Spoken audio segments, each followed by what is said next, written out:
Welcome everyone to one of the most powerful and inspiring English learning stories on this channel. Today, we begin a journey, not just a history lesson, but a journey into the life of a man who changed the world. His name is Martin Luther King Jr. in this story. You will learn more than just English.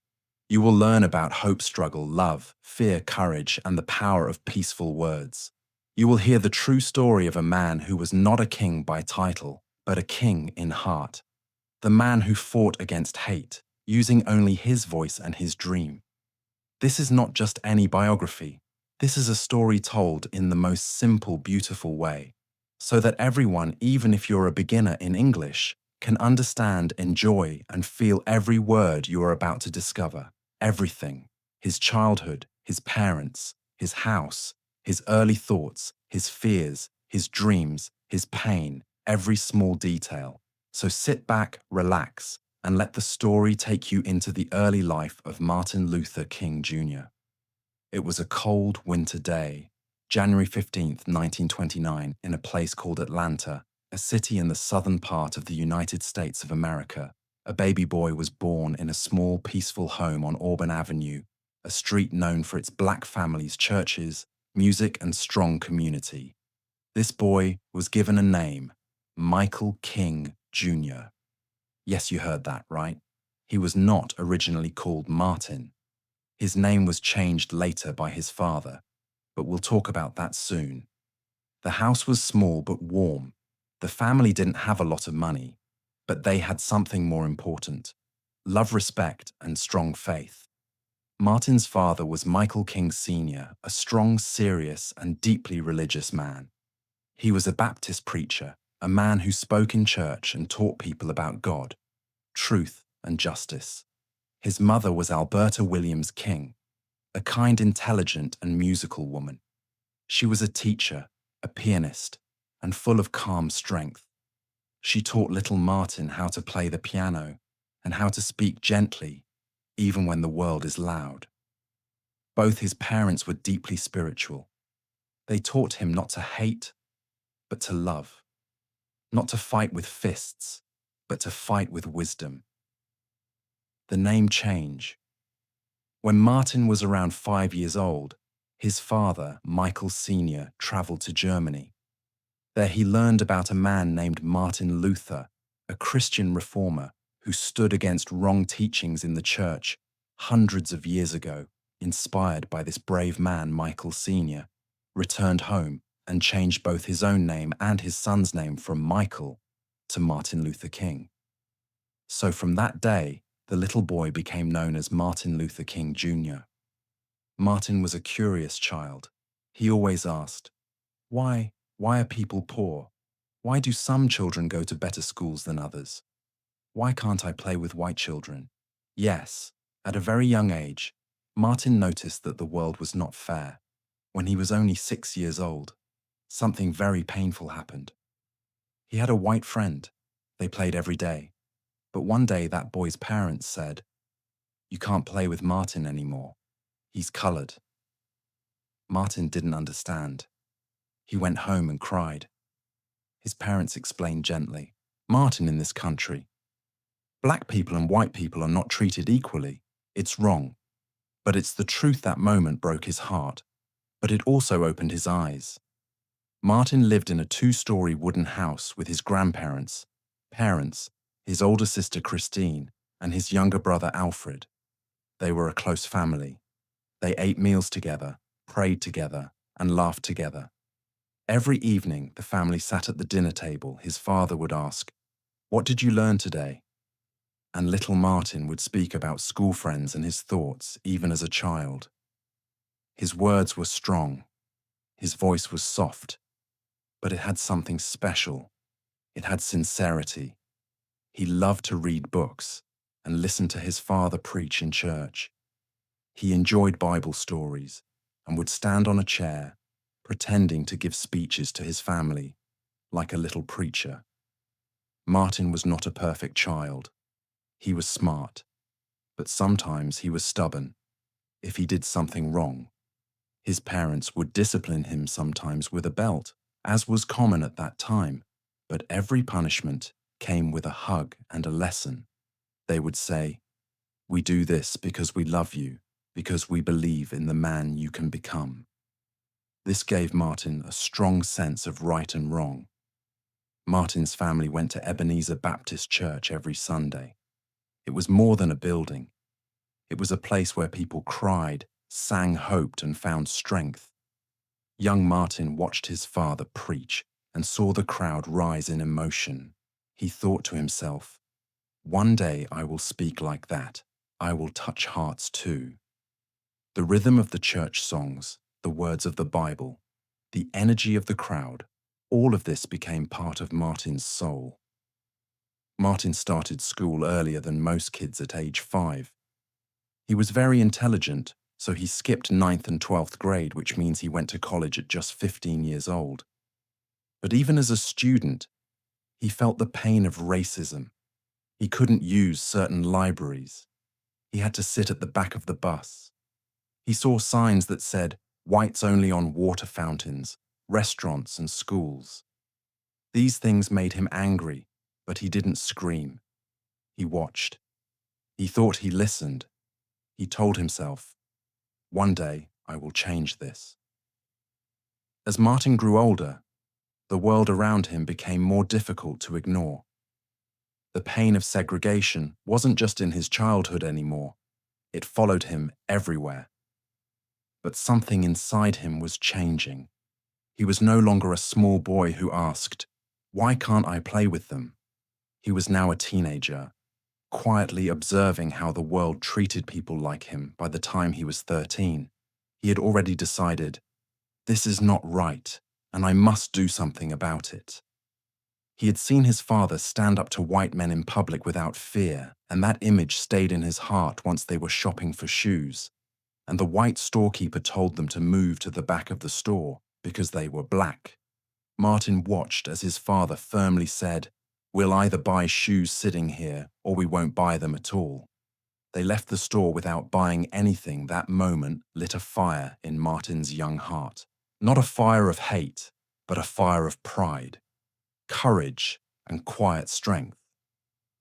At just 15 years old, Martin skipped grades and entered Morehouse College in Atlanta, a college only for black men.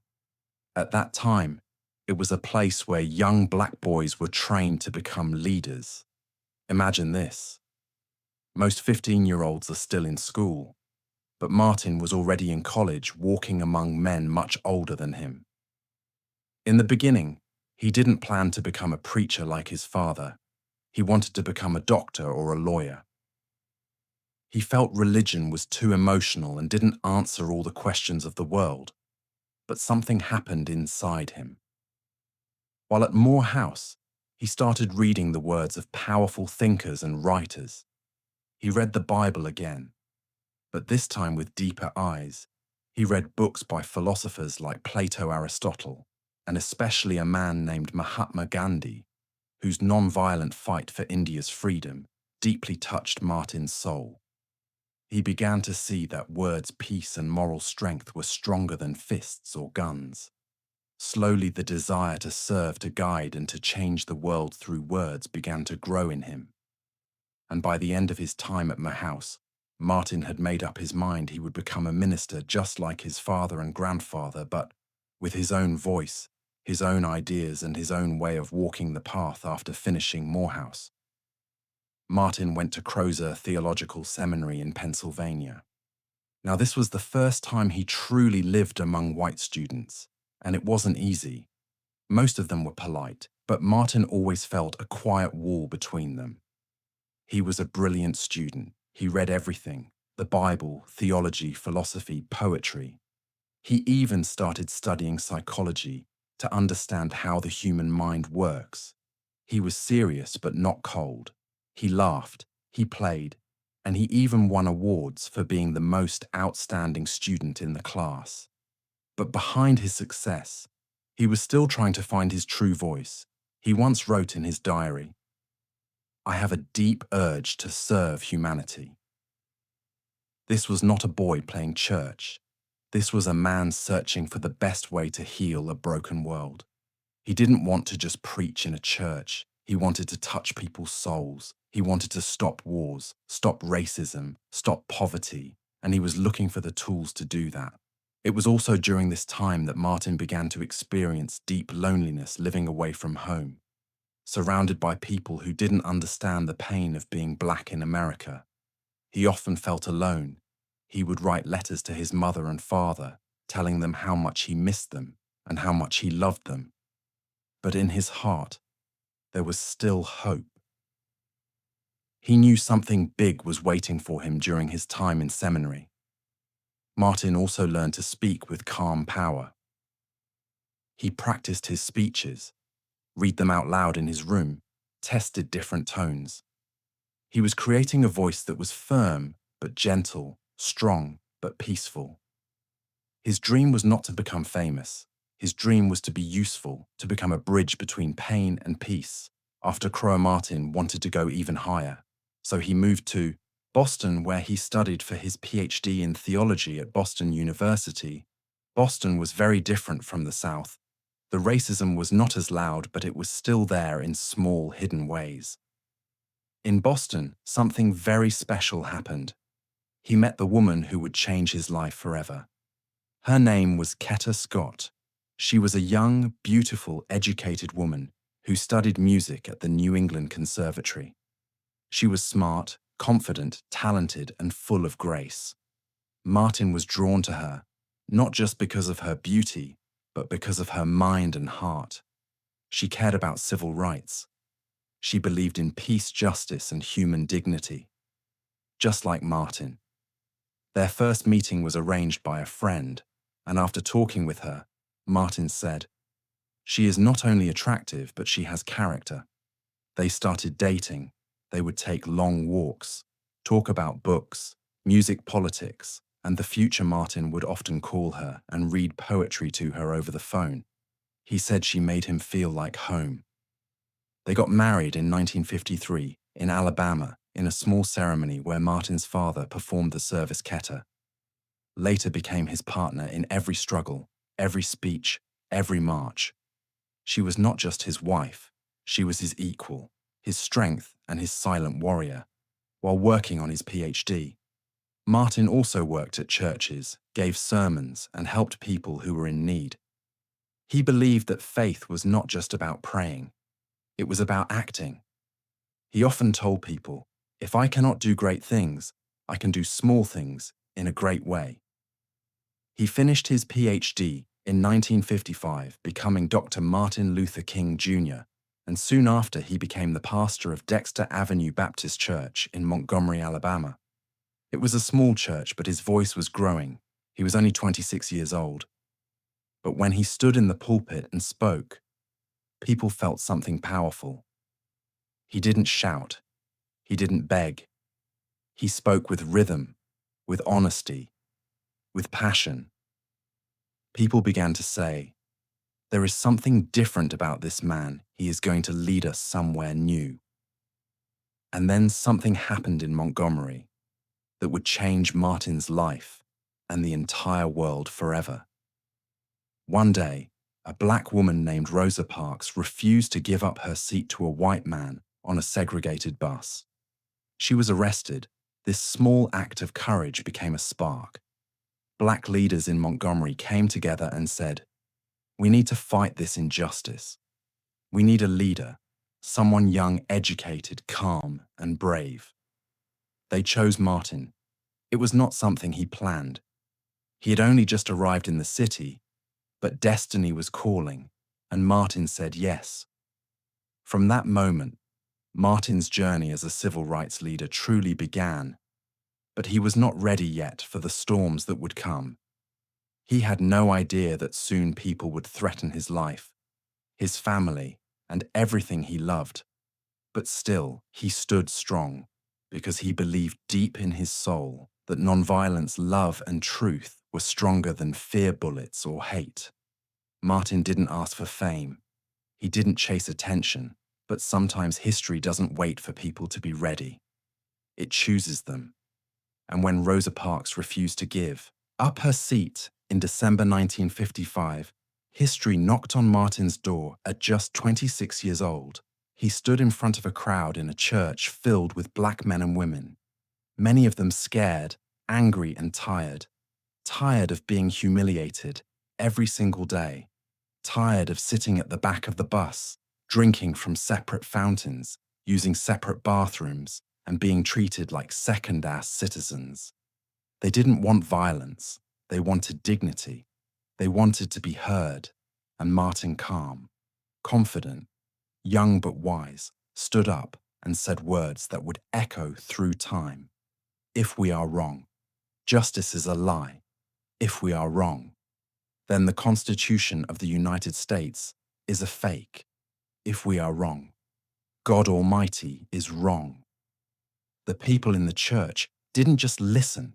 They stood up and clapped. They cried. They nodded in that moment. A leader was born. A leader who didn't carry weapons. A leader who carried truth in his voice and love in his heart. The Montgomery bus boycott began the next day for 381 days. Yes, more than a full year. Black citizens of Montgomery refused to ride city buses. Think about that. Imagine walking to work, to school, to church every single day, through cold mornings, rainy days, and hot afternoons. Imagine mothers walking miles with heavy bags of groceries, grandmothers with sore knees still refusing to sit on those buses, fathers coming home from 12-hour shifts and walking 2 more miles just to say, "I did not ride today." That's how serious they were. They were not just walking. They were making a statement. We will no longer accept being treated like less. And behind all of it, guiding planning, inspiring, was Martin Luther King Jr. But leading this movement was not easy. It came with a heavy price. Just a few weeks into the boycott, Martin received a call late at night. A man's angry voice said, "If you're not out of this town in 3 days, we're going to blow your brains out and blow up your house." Martin put down the phone. His hands were shaking. His wife, Greta, was asleep in the next room, and their baby daughter was in her crib. He went into the kitchen, sat at the table, put his head in his hands, and whispered a prayer. "Lord, I'm scared, I'm losing courage. I'm at the end of my powers. I have nothing left." And then in the silence of that kitchen, he felt something, a presence, a voice in his heart that said, "Stand up for truth. Stand up for justice. I will be with you." From that night, Martin was no longer afraid. He knew he might die, but he was ready because he wasn't just fighting for himself. He was fighting for his people, for his child, for every child. But the threats didn't stop one evening while Martin was at a meeting. Someone threw a bomb into his house. The blast shook the walls, shattered windows, and sent smoke rising into the sky. Greta and the baby were inside, miraculously. They survived. When Martin rushed home and saw the crowd gathering outside police everywhere, his heart dropped. But when he saw Greta holding their babies safely, tears filled his eyes. People were angry, ready to fight. Some had brought guns.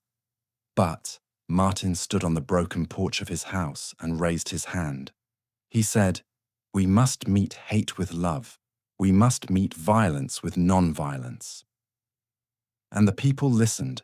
They put down their weapons because their leader had reminded them, peace is power. The boycott continued day after day. Martin gave speeches, organized carpools, answered threats, and held people together. He was arrested. He was fined. He was called names in newspapers. But he never gave up. He walked when others walked. He prayed when others lost hope. Finally, after over a year of walking, suffering and standing strong, the Supreme Court ruled that segregation on buses was illegal. Victory. The people cheered, danced, hugged each other in the streets. But Martin didn't just celebrate, he warned them, this is not the end. This is just the beginning. And he was right. After Montgomery, Martin became a national figure, but with fame came danger. His every move was watched. The FBI under J. Edgar Hoover began spying on him. They tapped his phones, followed him around, even tried to break his marriage by sending threatening letters. But Martin refused to be broken. He kept moving forward. He traveled across America preaching about love, justice, and nonviolence. He met with presidents. He sat in jail cells. He led marches. He hugged mothers whose sons were killed. He spoke to crowds of thousands, always reminding them, hate cannot drive out hate. Only love can do that. By the early 1960s, Martin had become the face of the civil rights movement. He helped create the Southern Christian Leadership Conference, SCC, an organization that trained young people to fight with peace, not fists. He led campaigns in cities like Albany, Birmingham, and Selma. Each time he faced dogs, fire hoses, police batons, jail time, and still he smiled. Still he walked still. He spoke. One of the most powerful moments came in Birmingham, Alabama, when he and young black children marched peacefully, and police turned water cannons and dogs on them. The images shocked the world. How could anyone attack children? Martin knew this pain was needed to open people's eyes, and it worked. The world began to listen. People in other countries started supporting the movement. The pressure was growing. Then came the moment that defined everything.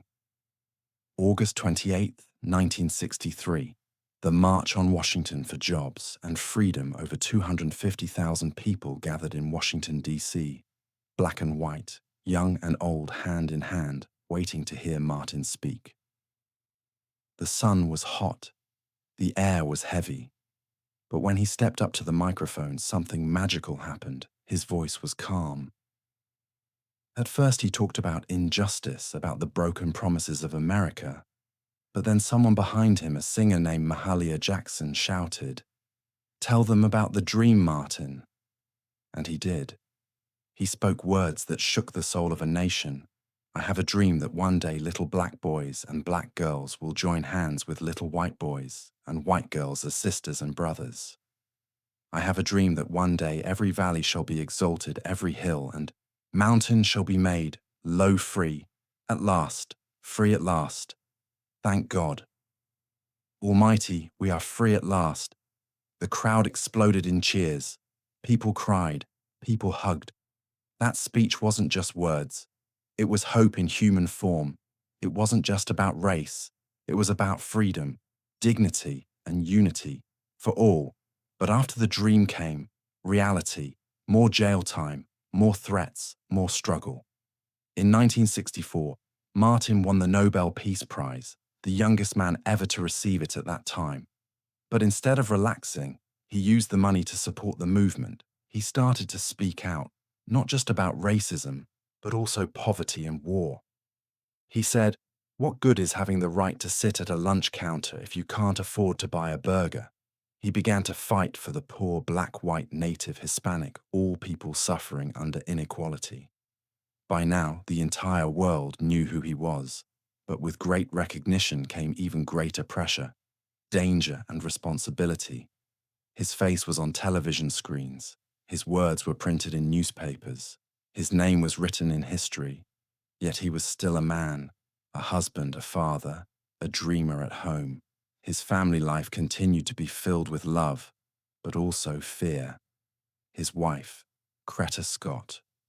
King often stayed awake at night listening for unusual sounds, terrified of another bomb or attack their children. Yolanda, Martin III, Dexter, and Bernice were growing up in a world where their father was both a hero and a target.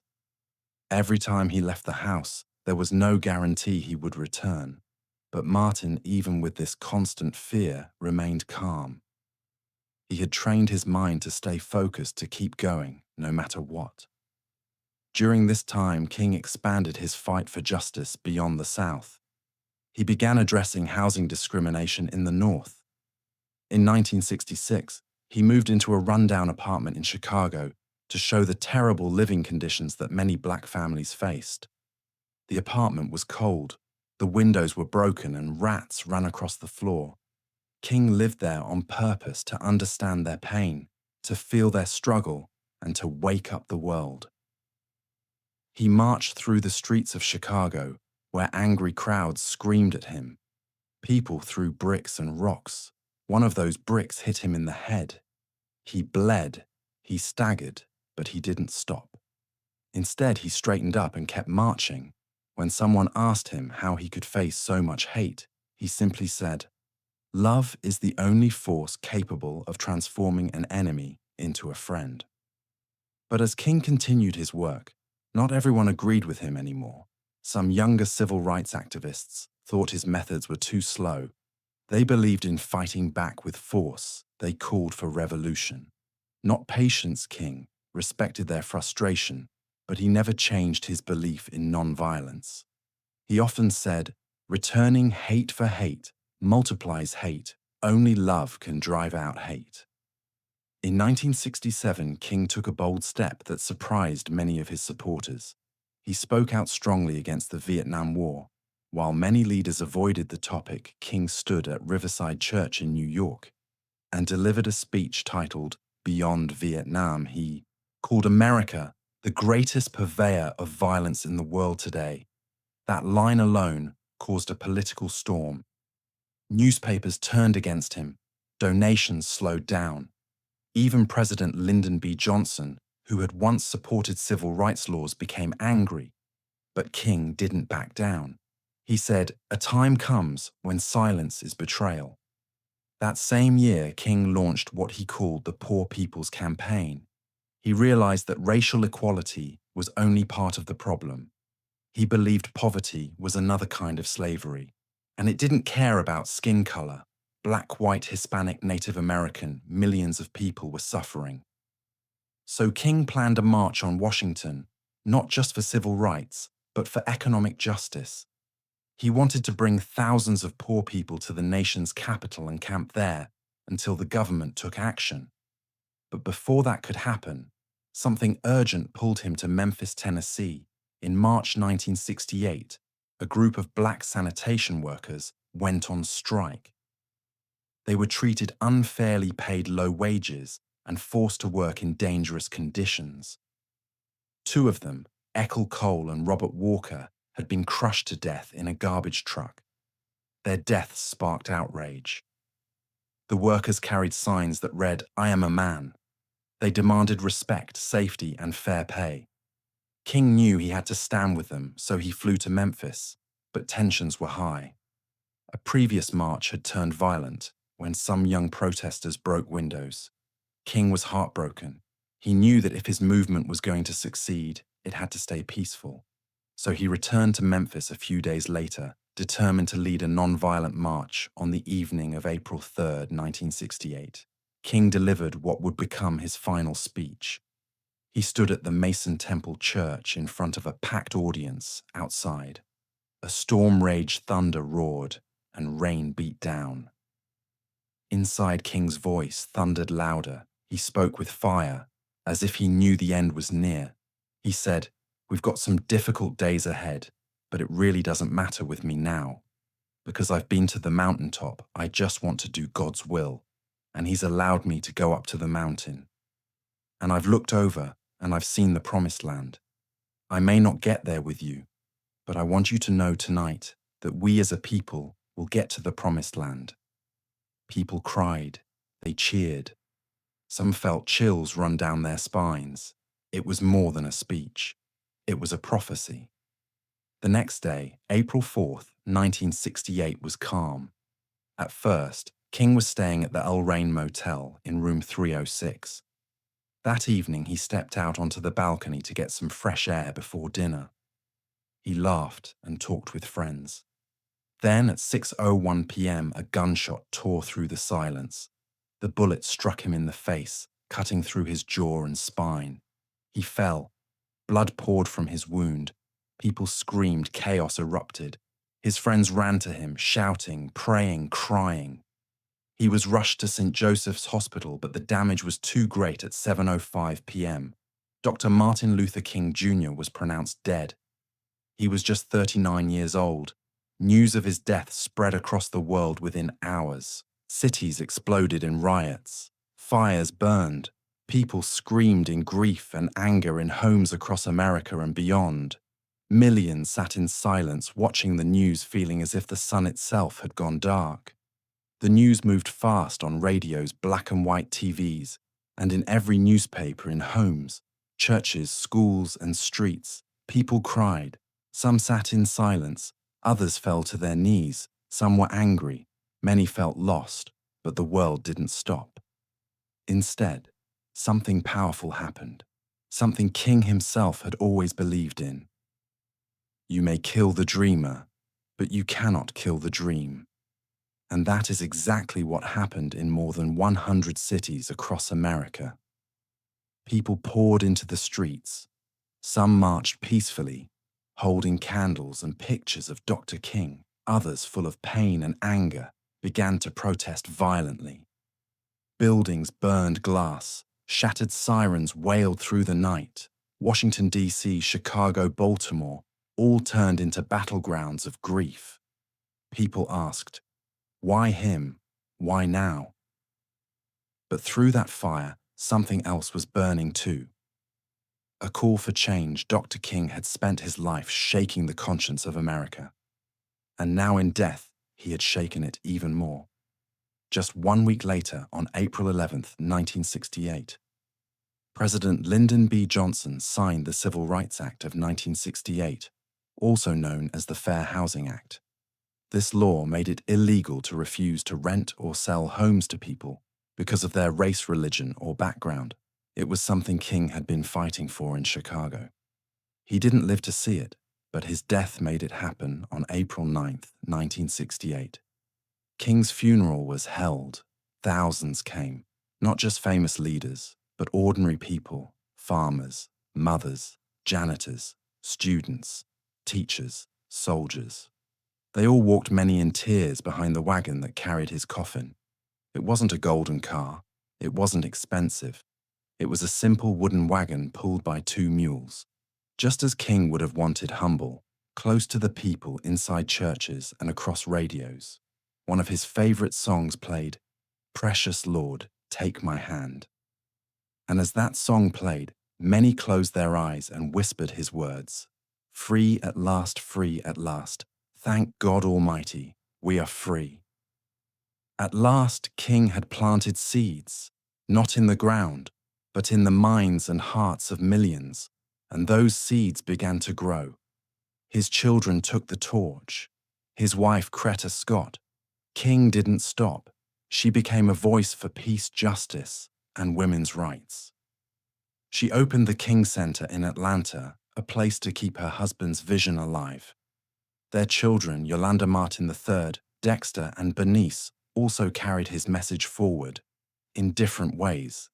They became speakers, activists, and leaders, reminding the world of who their father was, a holiday for a king. For years, people demanded a national holiday in King's name. Some said no, others fought hard.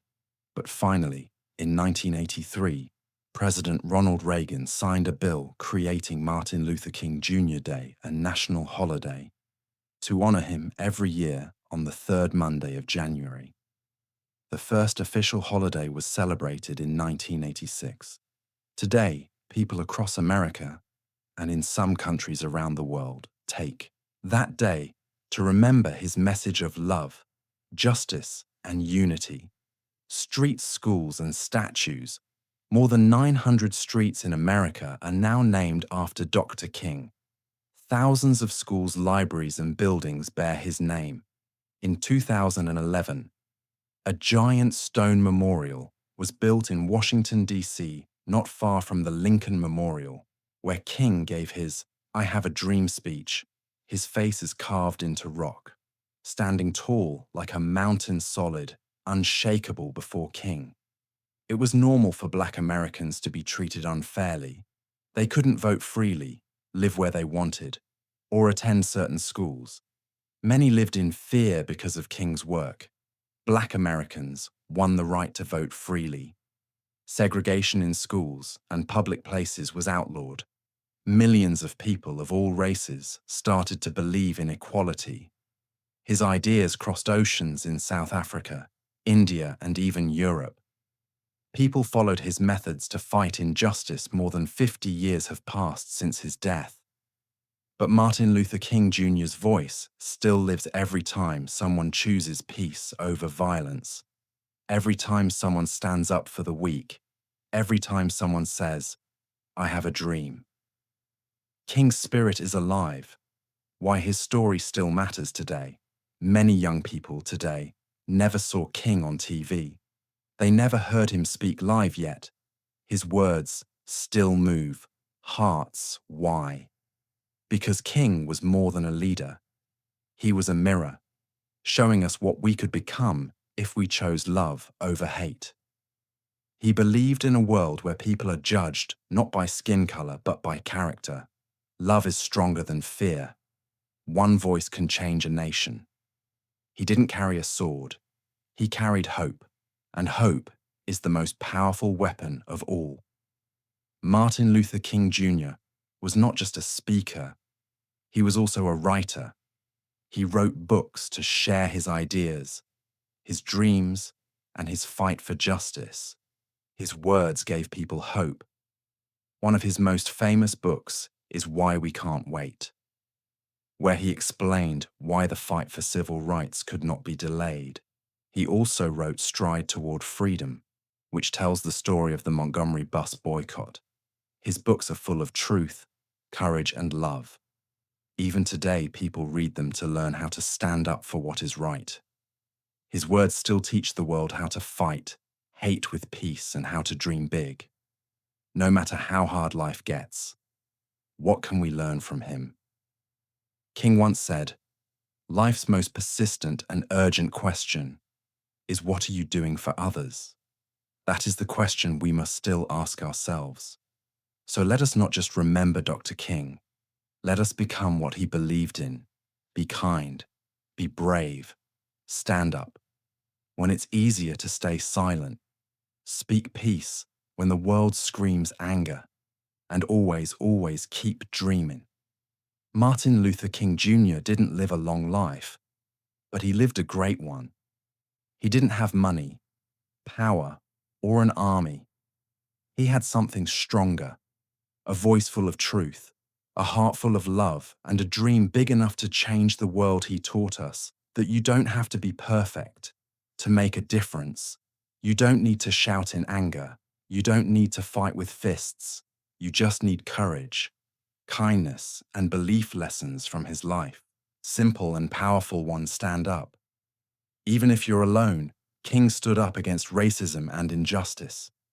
When many people told him to stay silent, he wasn't afraid to speak truth. Listen, if something is wrong, don't be silent. Even one voice can shake the world. 2. Fight with peace, not hate, while others chose violence. King chose peace. He believed in non-violence, even when people hurt him. Lesson: love is stronger than hate. Peace is stronger than fear. 3. Keep going. Even when it's hard, he was threatened, he was jailed, he was attacked, but he kept walking, kept marching, kept dreaming. Lesson: when life is hard, don't give up, keep going. The path to change is never easy, but it's worth it. 4. Dream big, bigger than yourself. His dream wasn't just for himself, it was for every child, every man, every woman, for the whole world. Lesson: have dreams. Not just for you, but for others too. Be a light for those in darkness. 5. Leave the world better than you found it. He didn't live to see all the change he wanted, but because of him, millions now live with more freedom and dignity. Lesson: your life matters even after you're gone. Your words and actions can keep helping others. If Dr. King could speak to you today, he would say, you matter, you are powerful, you have a voice, you can dream, you can rise, you can help others, you can bring light to the darkest places. So don't wait, don't doubt, don't be afraid. The world needs your voice, the world needs your heart. Be the reason someone believes in peace, in love, and in hope. Again, he said, if you can't fly, then run. If you can't run, then walk. If you can't walk, then crawl. But whatever you do, you have to keep moving forward. Dr. King's story is not just a story of the past. It's a mirror. It asks you, what kind of person will you be? Will you stay quiet or speak up? Will you close your eyes or open your heart? Will you hate or will you love? The dream is now in your hands. So dream big, live bravely, love deeply, and be the change. Just like Martin Luther King Jr. Because one day, someone will tell your story and let it be a story of hope, kindness, and courage. The story of a person who did not give up, who chose love, and who helped change the world. Let that person be you. This is the end of Martin Luther King Jr. Dory, but also the beginning of your story, my story, our story, because every time we choose justice, we are continuing his dream. He may have left this world at 39, but in truth, Dr. King never died. He became a voice that echoes forever in the hearts of those who dare to dream. Subscribe to our channel for more inspiring stories and easy English practice. See you next time with another inspiring story. Keep learning, keep growing.